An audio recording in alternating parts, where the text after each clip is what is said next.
बदला। अपने हिसाब को चुकता करने या बुरे लोगों को सजा मिलते देखने का मजा ही कुछ और है। लेकिन कुछ लोग अपने बदले को इतना बढ़ा चढ़ा कर लेते हैं कि मैं देखकर दंग रह जाता हूँ। धोखेबाजों की जिंदगी को पूरी तरह से तबाह करने से लेकर बदले को टैटू के जरिए हमेशा के लिए याद रखने तक, ये है उन लोगों की कहानियां जिन्होंने बदला लेने में कोई कसर नहीं छोड़ी।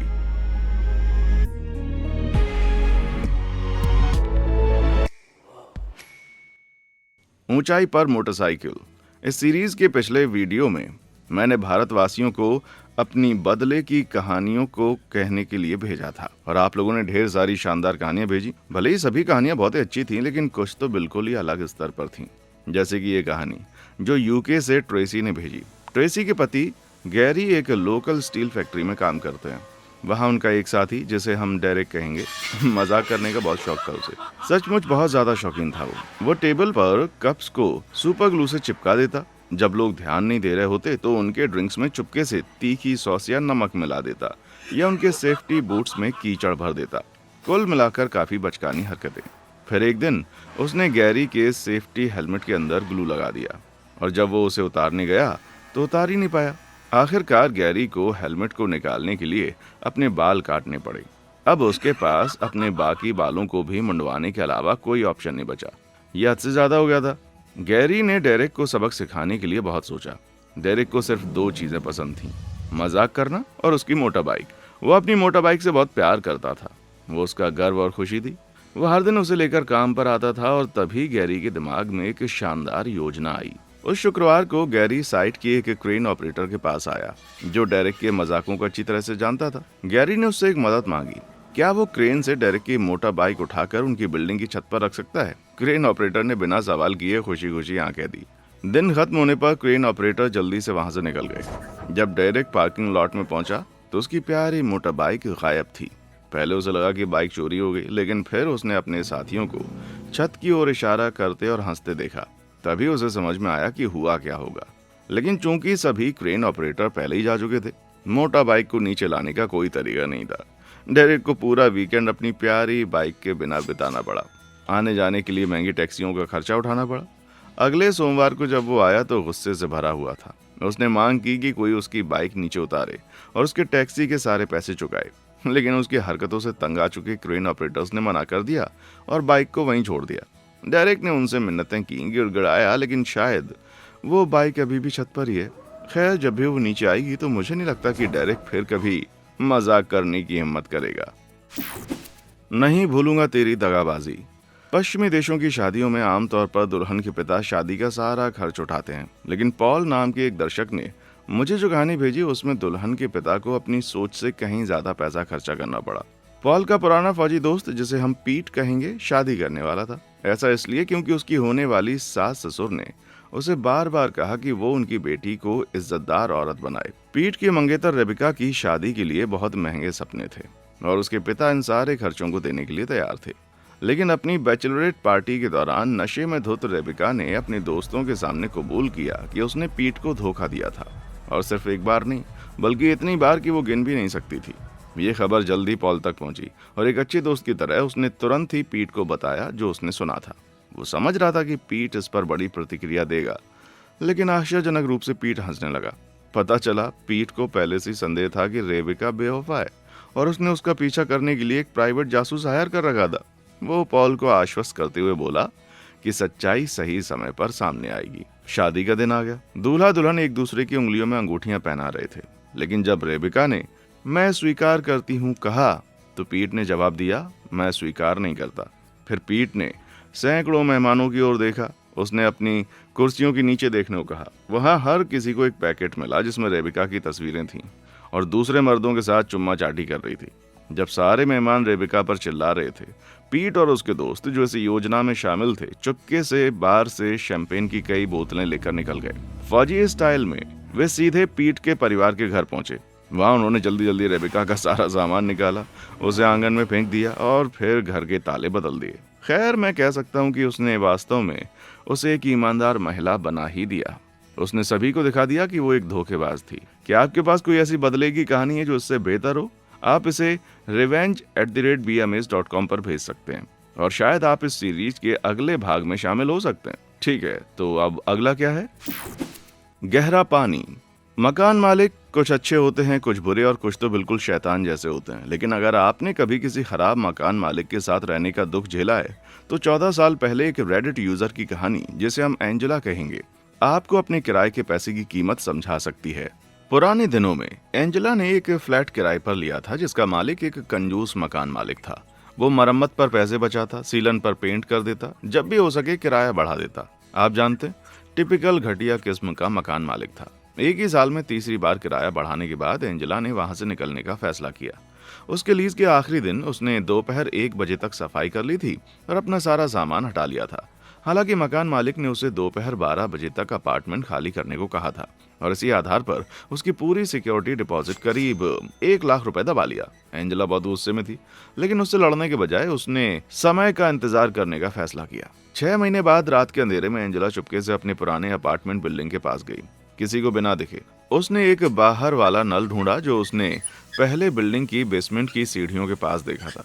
उसने नल खोल दिया। पानी सीढ़ियों के नीचे बेसमेंट में बहने लगा। वो बेसमेंट एक ऐसा कमरा था जहां किराएदारों को जाने की इजाजत नहीं थी, क्योंकि मकान मालिक कहता था कि वहां अपनी निजी चीजें जैसे इलेक्ट्रॉनिक सामान और अपने दूसरे व्यवसाय का सामान रखता था। फिर एंजेला वहां से चुपचाप चली गई। कुछ दिन बाद एंजेला उस बिल्डिंग के पास से गुजरी। उसने देखा कि नल अभी भी खुला था और दरवाजे के पास पानी का एक बड़ा गड्ढा बन गया था। जाहिर है मकान मालिक काफी समय से वहां नहीं आया था। उसका बेसमेंट जहां वो सामान रखता था पूरी तरह पानी से भर गया था। इससे सब कुछ, खासकर लाखों रुपए के इलेक्ट्रॉनिक सामान, पूरी तरह से बर्बाद हो गए। और मुझे तो ये सोचकर हैरानी होती है कि क्या उसने मरम्मत के पैसे बचाए होंगे। इसे जाने दो। कहा जाता है बदला एक ऐसा खाना है जो ठंडा खाने में मजा देता है, लेकिन मुझे लगता है कि इसे बिल्कुल जमे हुए परोसना सबसे अच्छा है। अगर रेडिट यूजर अ क्वाइट बोर्ड लाइन के अंकल की कहानी से कुछ सीखा जा सकता है। अंकल डेल एक छोटी कंपनी में सीनियर इंजीनियर थे। उनका काम ये नहीं था, लेकिन वे ऑफिस की पार्टियों को भी प्लान करते थे। अंकल डेल ने ऑफिस के बाहर एक टिन का डब्बा रखा था जिसमें ऊपर एक छोटा सा छेद था। लोग उसमें कंपनी की पार्टी के लिए पैसे डाल सकते थे। उन्होंने कई सहकर्मियों को उसमें नोट डालते देखा, लेकिन जब 1 महीने बाद उन्होंने डब्बा खोला तो वो खाली था। किसी ने सारे पैसे चुरा लिए थे। लेकिन अंकल डेल ने शिकायत करने के बजाय समस्या को हल करने का फैसला किया और एक योजना बनाई। अंकल डेल ने चुपके से टिन के डब्बे को एक गुप्त डोरबेल कैमरा से जोड़ दिया। फिर उन्होंने सबके सामने ऐलान किया कि किसी ने पार्टी फंड में $8,000 डालकर बड़ा दिल दिखाया है। कुछ ही मिनटों बाद उसके फोन पर डोरबेल कैमरा ऐप ने अलर्ट भेजा। कैमरा की वीडियो में दिखा कि ब्रैड, जो कंपनी के मालिक का भतीजा था और वहां काम करता था, चुपके से डब्बे के पास आया। उसने डब्बा खोला, लेकिन जब उसे पता चला कि अंदर कुछ नहीं है तो शर्मिंदगी में वहां से चला गया। डेल उस वीडियो को मालिक को भेज सकते थे, लेकिन उन्होंने ऐसा नहीं किया। वो जानते थे कि वीडियो कुछ साबित नहीं करता। डेल उस ब्रैड को, जो मालिक का भतीजा था, ऐसा सबक सिखाना चाहते थे जो वो कभी ना भूले। इसलिए डेल ने कंपनी के कुछ इंजीनियरिंग छात्रों से एक खास डब्बा बनाने को कहा। यह डब्बा खोलते ही बहुत तेज और परेशान करने वाली आवाज निकालता था। छात्रों ने जल्दी से ऐसा डब्बा बनाया जो खुलने पर डिज्नी फिल्म फ्रोजन का गाना लेट इट गो पूरी आवाज में बजाता था। साथ ही ये तब तक बंद नहीं होता था जब तक ढक्कन बंद ना हो, और ढक्कन को बंद करने के लिए पीछे एक छिपा हुआ स्विच दबाना पड़ता था। फिर डेल ने उस डब्बे को बहुत ही मजबूत गोंद से टेबल पर चिपका दिया, ढक्कन बंद किया और सबके सामने ऐलान किया कि किसी ने $4,000 डालकर बड़ा दिल दिखाया है। इसके बाद वो वहां से चले गए। थोड़ी देर के बाद ऑफिस में अचानक फ्रोजन फिल्म का तेज गाना लेट इट गो गूंजने लगा। लोग उत्सुकता से देखने आए कि क्या हो रहा है। सभी, जिसमें ब्रैड का अंकल, कंपनी का मालिक भी शामिल था, वहां पहुंचे। उन्होंने देखा कि ब्रैड डब्बे का ढक्कन बंद करने की कोशिश कर रहा था, लेकिन वो नाकाम रहा। चोर को सबके सामने, खासकर बॉस के सामने, रंगे हाथों पकड़ लिया गया। 15 मिनट बाद ब्रैड ने अपना सामान समेट लिया और ऑफिस से निकाल दिया गया। उसके अंकल ने उसकी फाइल में एक नोट लिखा, इसे दोबारा नौकरी ना दें, सिफारिश ना करें। इस तरह ब्रैड का आसान करियर, जिसमें वो इंजीनियर बनने के सपने देख रहा था, हमेशा के लिए खत्म हो गया। काश कि उसने उस डब्बे को छोड़ दिया होता। सुबह का नाश्ता। मेरे हिसाब से सबसे खराब चोर वो होते हैं जो खाना चुराते हैं। लेकिन अच्छी बात यह है कि एक शख्स जिसका नाम विरिका है और जिसने मुझे लिखा, उसने खाना चोर से ऐसा बदला लिया जो इतना घिनौना था कि उसने ये पक्का कर दिया कि वो दोबारा कभी विरिका का नाश्ता नहीं छुएगा। जब विरिका कॉलेज की छात्रा थी, वो सोफी नाम की एक दूसरी छात्रा के साथ रहती थी। बाद में पता चला कि सोफी को बुनियादी तमीज की कोई समझ नहीं थी। एक दिन विरिका ने कुकीज बनाई, लेकिन जब वे ठंडी हो रही थी, सोफी ने पूरी ट्रे उठाई और अपने कमरे में खाने चली गई। जब विरका ने देखा कि सिर्फ टुकड़े बचे हैं तो वो बहुत ही गुस्सा हो गई, और सबसे बुरी बात यह थी कि ऐसा बार बार होता था। विरका जो भी बेक करती उसकी लालची रूममेट सोफी चुपके से खा लेती थी। विरका ने उसको रोकने की कोशिश की, लेकिन सोफी ने हर बार उसकी बात अनसुनी कर दी। विरका ने फैसला किया कि वो कुछ ऐसा करेगी जिसे सोफी अनदेखा नहीं कर पाएगी। उसने फिर से कुकीज बनाई, लेकिन इस बार उसने आटे में ढेर सारे सूखे कीड़े मतलब मील वर्म्स मिला दिए। कितना घिनौना यार। और सोफी के लिए तो और भी बुरा, क्योंकि वो सख्त शाकाहारी थी। विरका ने कुकीज को बेक किया और हमेशा की तरह ठंडा होने के लिए बाहर रख दिया। और ठीक उसी समय सोफी आई, पूरी प्लेट उठाई और अपने कमरे में चली गई। जब सोफी आखिरी कुकी खा रही थी तभी विरका उसके कमरे में गई और बोली कि उसने करीब 200 ग्राम सूखे कीड़े मीलवर्म खा लिए। सोफी का चेहरा लटक गया और वो चीखने लगी। भागकर बाथरूम गई। अगले कई घंटों तक विरका को सिर्फ उल्टी और उबकाई की आवाजें सुनाई दी। आखिरकार जब सोफी बाहर आई तो बार बार उल्टी करने से उसका चेहरा लाल हो चुका था। उसके बाद विरका का खाना कभी गायब नहीं हुआ। मकड़ियों का बादशाह। अच्छा, अगर आपको मकड़ियों से डर लगता है तो मैं सलाह दूंगा कि आप अगली कहानी पर चले जाएं, क्योंकि वाइल्ड बिल ने जो कहानी भेजी है वो आपके रोंगटे खड़े कर देगी। कई साल पहले जब बिल सिर्फ 10 साल का था, उसकी बड़ी बहन ने घर में कालीन पर दूध का गिलास गिरा दिया, लेकिन उसने सारा दोष बिल पर डाल दिया। बिल ने इसका विरोध किया, लेकिन फिर भी उसकी मां ने उसको सजा दी। इसके बाद परिवार के सभी लोग इस बात को भूल गए, सिवाय बिल के। एक दिन बिल लोकल आर्केड में था। वहां उसने ढेर सारे टिकट जीते। फिर उसने देखा कि एक टिकट के बदले उसे सस्ता प्लास्टिक का मकड़ी खिलौना मिल सकता है। तभी उसके दिमाग में बदले का एक शानदार आइडिया आया। अगले 2 हफ्तों तक वो हर दिन आर्केड गया और अपने सारे टिकटों से जितनी हो सके उतनी नकली मकड़ियां खरीद ली। आखिरकार उसके पास सैकड़ों नकली मकड़ियां जमा हो गईं। फिर उसने उन्हें अपने पूरे घर में छिपाना शुरू कर दिया। ये बात सुनने मामूली लगती है, लेकिन बिल की बहन और माँ दोनों को मकड़ियों से बहुत ज्यादा डर लगता था। थोड़ा सा नहीं बल्कि जानलेवा डर। तो जब भी उनमें से कोई नकली मकड़ी देखता, वो इतना जोर से चीखती चिल्लाती जैसे दुनिया खत्म हो रही हो। बिल का ये डराने वाला खेल कई हफ्तों तक चलता रहा। उसने नकली मकड़ियों को हर जगह चिपकाया, उनके बिस्तरों में, कपड़ों में और रसोई की अलमारियों में भी। कुछ हफ्तों बाद बिल की बहन को मजाक की आदत हो गई। जब भी उसे कोई नकली मकड़ी मिलती, वो बिल को बस बेवकूफ कहकर हंस देती। लेकिन तभी बिल ने अपनी योजना का आखिरी हिस्सा शुरू किया। जब वो अपनी माँ और बहन को नकली मकड़ियों से परेशान कर रहा था, उसने चुपके से असली मकड़ियां पकड़नी शुरू कर दी थीं और उन्हें एक जार में रखा था। अब समय आ गया था कि वो उन असली मकड़ियों को अपनी बहन के बिस्तर पर छोड़ दे। जार खाली करने के बाद बिल नीचे गया, टीवी चालू किया और इंतजार करने लगा। उसने सुना कि उसकी बहन अपने कमरे में गई। थोड़ी देर बाद उसने चिल्लाकर कहा, अरे तुम कितने बचकाने हो। बिल बस अंदाजा लगा सकता था कि आगे क्या हुआ। उसकी बहन ने सोचा कि बिस्तर पर मकड़ियां नकली हैं और उन्हें हटाने की कोशिश की, लेकिन तभी उसे पता चला कि सारी मकड़ियां असली थीं। बिल की बहन इतनी जोर से चीखी कि उनकी माँ दौड़कर ऊपर गई, ये सोचकर कि कुछ बड़ा हादसा हो गया। कुछ ही पलों में बिल की माँ और बहन दोनों इतना जोर जोर से चिल्लाने लगीं जैसे बंदर हों और घर से बाहर भाग गईं। बिल ने आराम से बिस्तर पर बची मकड़ियों को हटाया, लेकिन उसकी माँ और बहन इस घटना से इतना डर गईं कि उन्होंने उस कमरे में दोबारा कदम नहीं रखा। और ये सब सिर्फ थोड़े से गिरे हुए दूध की वजह से। टैटू से बदला। मुझे मजेदार प्रैंक बहुत पसंद है, लेकिन जो प्रैंक कपल एक दूसरे के साथ करते हैं वो सबसे शानदार होते हैं। अपने पार्टनर के साथ प्रैंक करना इतना मजेदार क्यों है, ये मैं बता नहीं सकता। जैसे 2019 में यूके में एक महिला ने अपने पार्टनर को बुरा हेयर कट देकर मजाक किया। दोनों को ये बहुत ही मजेदार लगा, क्योंकि वे 20 साल से ज्यादा समय से एक दूसरे के साथ ऐसे मजाक करते आ रहे थे। और वैसे भी बाल कुछ हफ्तों में फिर से बढ़ गए, कोई नुकसान नहीं हुआ। लेकिन उसके पार्टनर ने भी बदला लेने का सोचा, बाल काट कर नहीं, ना ही कोई और मजाक करके। उसने कुछ और किया। उसने फैसला किया कि वो उसकी एक तस्वीर लेगा, कोई अच्छी तस्वीर नहीं, बल्कि एक ऐसी जिसमें वो सोते हुए बदसूरत लग रही थी। ये तो ठीक था, काफी मजेदार। लेकिन ये यहीं नहीं रुका। उसने उस बदसूरत तस्वीर को अपने शरीर पर टैटू करवा लिया, और वो भी हर छोटी बड़ी डिटेल के साथ। वाह, ये तो बदले का असली जुनून है। पहले तो उसकी पत्नी बहुत गुस्सा हुई, लेकिन बाद में उसे इसकी मस्ती समझ में आई। आप बताओ कि वो इससे भी बड़ा बदला कैसे लेगी?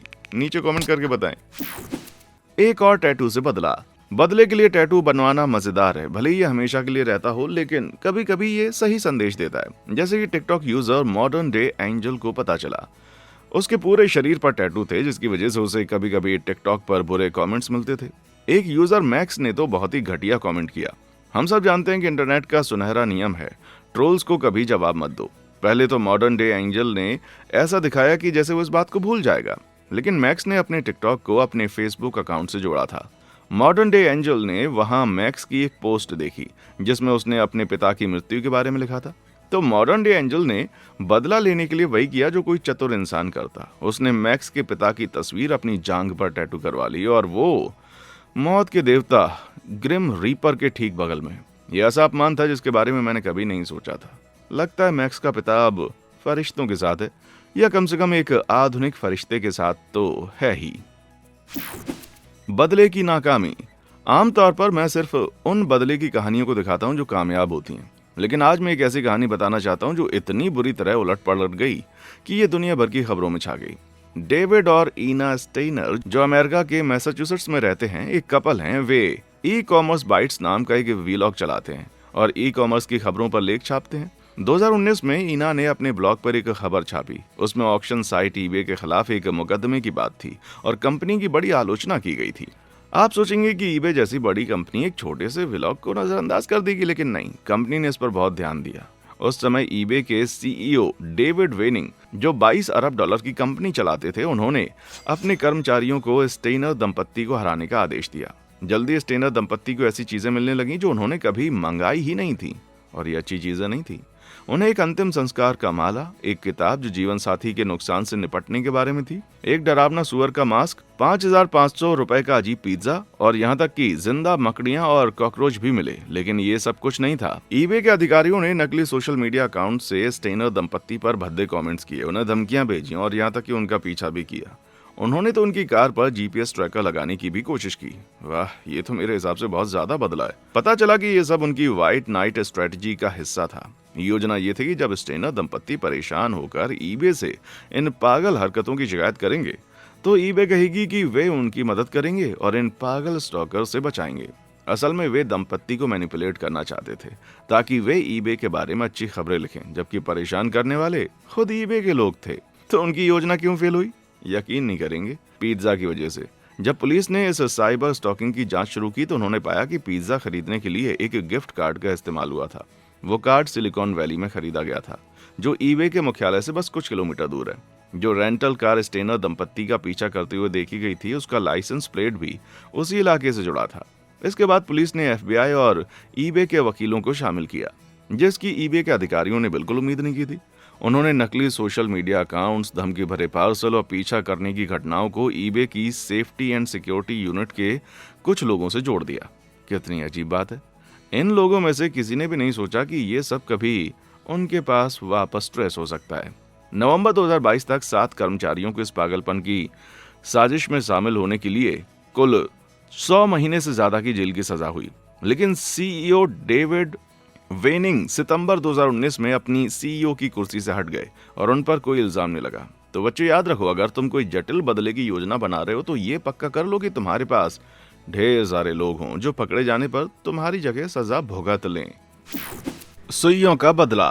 कुछ बदले की योजनाओं में समय और मेहनत लगती है, लेकिन अचानक दिमाग में आए आइडिया से लिया गया बदला भी उतना ही असरदार हो सकता है। ये बात रेडिट यूजर रॉटिन मॉग्रल, जिसे हम माइक कहेंगे, उसने एक बार साबित की। जब माइक स्कूल में था वो अपने बैकपैक की साइड जेब में चिप्स रखता था, लेकिन एक लड़के, जिसे हम डेव कहेंगे, ये देख लिया। डेव बहुत ही बदमाश था। वो चुपके से आता और माइक के बैग की जेब जहाँ चिप्स होते थे वहाँ जोर से मुक्का मारता। इससे चिप्स टूट जाते, बैग फट जाता और माइक को गंदगी साफ करनी पड़ती। लगातार 5 दिन तक डेव ने मौका मिलते ही ऐसा किया और माइक उसे रोक नहीं पाया। लेकिन फिर माइक को एक धांसू आइडिया आया। अगले हफ्ते वो स्कूल गया। ठीक समय पर डेव ने बैग की जेब पर जोर से मुक्का मारा, लेकिन इस बार जैसे ही उसका मुक्का बैग से टकराया वो दर्द से चीखकर पीछे हट गया। उसका हाथ बुरी तरह से जख्मी हो गया और उसे जल्दी से नर्स के ऑफिस ले जाया गया। पता चला कि माइक ने चिप्स का पैकेट खाली कर दिया था और उसमें सिलाई की सुइयां भर दी थी। वाह, ये तो खतरनाक हो गया। डेव को डर था कि अगर उसने किसी को बताया कि असल में हुआ क्या तो उसे दूसरे स्टूडेंट को चोट पहुंचाने की सजा मिल सकती थी, इसलिए उसने चुप रहना चुन लिया। लेकिन इसके बाद वो माइक से हमेशा दूर ही रहा। आखिरकार माइक अपनी चिप्स आराम से खा सका और इसके लिए बस थोड़ी सी चोट पहुंचानी पड़ी। झींगा निकला बदला। क्या आपको कभी धोखा मिला है? यकीन मानो ये बहुत ही बुरा लगता है, लेकिन एक रेडिट यूजर की बदले की कहानी मुझे बड़ी रोमांचक लगती है। 2022 में बेथ नाम की एक महिला अपने बॉयफ्रेंड जॉन के साथ लंदन यूके में खुशी खुशी रह रही थी। वे 4 साल से साथ थे। बेथ अपनी मास्टर्स डिग्री के लिए मेहनत कर रही थी और कई महीनों से अपनी थीसिस पर काम कर रही थी। इस वजह से उसने ध्यान नहीं दिया कि जॉन देर से घर आने लगा या बाहर ज्यादा वक्त बिताने लगा। एक दिन जब बेथ ने अपनी थीसिस पूरी कर ली, उसने जॉन के साथ छुट्टी मनाने के लिए एक होटल बुक करने का फैसला किया। वो अपने होटल अकाउंट में लॉगिन हुई, जो वो अक्सर इस्तेमाल करती थी, लेकिन उसने देखा कि लंदन के एक होटल में कई बुकिंग्स थीं जो उसने नहीं की थी। इनमें से एक उसी दिन की थी। बेथ ने होटल के कॉन्सियर्ज को फ़ोन किया और पूछा कि क्या हो रहा है। कॉन्सियर्ज ने बताया कि 2 लोग उसकी बुकिंग से चेक इन कर चुके हैं, लेकिन बेथ तो घर पर थी। उन्होंने चेक इन करने वालों का नाम चेक किया और पता चला कि जॉन ने कमरा बुक किया था। शायद उसे लगा कि बेथ को पता नहीं चलेगा। कॉन्सियर्ज ने बताया कि जॉन एक दूसरी महिला के साथ चेक इन कर रहे थे। यह साफ था कि जॉन बेथ को धोखा दे रहा था और कई बुकिंग्स ले रहा था कि वो ऐसा काफ़ी समय से कर रहा था। बेथ का दिल टूट गया, लेकिन उसने फ़ोन पर खुद को संभाला। उसने झूठ बोला कि बुकिंग्स उसने ही की थी और फ़ोन रख दिया। जब जॉन उस शाम घर आया, बेथ ने वही प्यार भरा बर्ताव किया जैसे उसे कुछ पता ही नहीं। अगले कुछ हफ्तों में बेथ ने चुपके से अपना सामान पैक करना शुरू किया। उसने जॉन को बताया कि वो बस स्प्रिंग क्लीनर कर रही है। जॉन को कोई शक नहीं हुआ और वो अपनी दूसरी गर्लफ्रेंड के साथ मिलना जारी रखता है। ये नहीं जानता था कि बेथ को सब पता है। बेथ को पता था कि जॉन को जल्द ही बिजनेस ट्रिप पर जाना है। उसने इस दौरान एक नया अपार्टमेंट ढूंढ लिया, मूवर्स को बुक किया और अपने दोस्तों को बताया कि जॉन ने क्या किया, लेकिन उसने उनसे कहा कि जॉन को कुछ ना बताएं। बेथ ने नीचे के पड़ोसियों को भी जॉन के धोखे के बारे में बताया। वे जॉन के बर्ताव से नाराज थे और उन्होंने बेथ की हर तरह से मदद करने का वादा किया। अपना आखिरी सामान ले जाने के बाद बेथ ने 25 पैकेट ताज़े झींगे खरीदे। उसने उन्हें कालीन के नीचे पर्दे की रॉड में रेडिएटर की जगह और गर्म पानी की पाइपों पर गोंद से चिपका दिया। फिर उसने दरवाज़ा बंद किया, पड़ोसियों का अलविदा कहा और चली गई। एक हफ्ते बाद जब जॉन लौटा, उसने देखा कि उसकी चाबियां लॉक नहीं खोल रही थी। दरअसल बेथ ने जाने से पहले चुपके से उसकी चाबियों को फाइल से चिकना कर दिया था ताकि वे काम न करें। जब जॉन ने पड़ोसियों से अतिरिक्त चाबी मांगी, उन्होंने कहा कि उनके पास कोई चाबी नहीं है। हालांकि थी, लेकिन वे जॉन की मदद नहीं करना चाहते थे। जॉन ने बेथ को फ़ोन करने की कोशिश की, लेकिन उसके कॉल वॉइसमेल पर गए। आखिरकार उसे एक महंगा लॉक स्मिथ बुलाना पड़ा। कई घंटों बाद जब वो अपार्टमेंट में घुसा तो उसे 1 हफ्ते पुराने सड़े झींगों की बदबू ने मार डाला। उसने अपने दोस्त को फ़ोन किया, लेकिन किसी ने जवाब नहीं दिया। उसने फिर बेथ को कॉल किया और मैसेज किए, पूछते हुए कि हो क्या रहा है। बेथ ने एक मैसेज भेजा, शायद तुम होटल बुक कर लो, और फिर उसे ब्लॉक कर दिया। लेकिन कहानी यहाँ ख़त्म नहीं हुई। कुछ महीने के बाद पड़ोसियों ने बेथ को फ़ोन किया। वो बहुत ही उत्साहित थे। उन्होंने बताया कि जॉन अकेले अपार्टमेंट का लोन नहीं चुका पा रहा था। उसे मजबूरन प्रॉपर्टी बेचनी पड़ रही थी। बेथ ने पूछा कि उसने अपनी नई गर्लफ्रेंड को वहाँ क्यों नहीं बुलाया। पड़ोसियों ने कहा कि शायद इसलिए क्योंकि मछली की बदबू का कारण अब तक नहीं मिला था। कोई भी वहाँ नहीं रहना चाहता था। आखिरकार जॉन को बहुत ही कम कीमत पर प्रॉपर्टी बेचनी पड़ी, जिससे उसे कम से कम 40 लाख रुपए का नुकसान हुआ। वाह, मुझे ऐसी खुशहाल कहानियाँ बड़ी पसंद है भाई। इनमें से तुम्हारी पसंदीदा कहानी कौन सी थी, और क्या तुम्हारे पास कोई ऐसी कहानी है जो तुम इस सीरीज में देखना चाहते हो? मुझे revenge@beamaze.com पर ईमेल करो। और हाँ, देखने के लिए शुक्रिया।